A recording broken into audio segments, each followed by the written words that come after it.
Okay, janji itu saja yang korang kena ingat. Apa pun jadi besok, lusa dan seterusnya, janji saya adalah bagi hak dia, bagi hak Jin, bagi dia bahagia.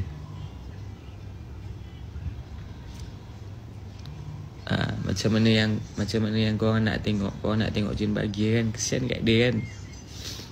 Kesian kat dia. Tengok dia macam tu sampai dia nangis-nangis.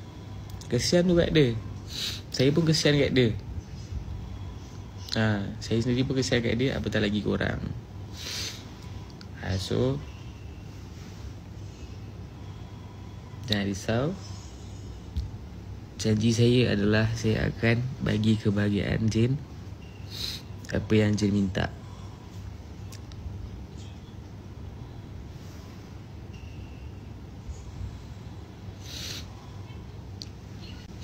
So cakap dengan Jin, saya tak tahu saya kontak dia. Saya tak kontak dia kot. Sebab korang marah saya kan. Saya tak kontak dia. Saya okey. Saya kena, dan nanti dia jadi masalah nanti. Nanti korang lah. Korang kan tahu semua. Korang kan tahu semua cerita kan. Ada ni beberapa orang ni kan tahu kan semua cerita. Ada yang keluar masuk sini, masuk sana, masuk sini, masuk sana. Nanti bagi tahu kat Jin. Apa pun permintaan dia saya tunaikan. Kalau dia kata dia nak secepat mungkin, suruhlah dia buat. Dia ada lawyer kan, saya tak ada lawyer.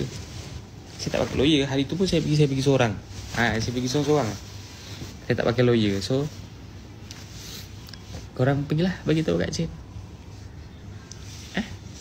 Bagi tahu kat Jin. Cakap dengan lawyer dia. Nak kena percepatkan ke proses macam mana.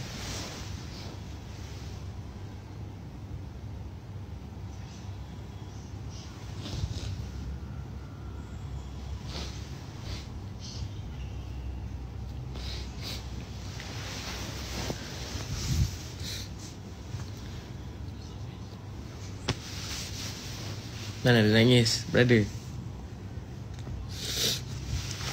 Udah lah, okey lah. Mana nangis? Okay dah, selesai. Janji saya dengan korang selesai. Deal saya dengan korang selesai.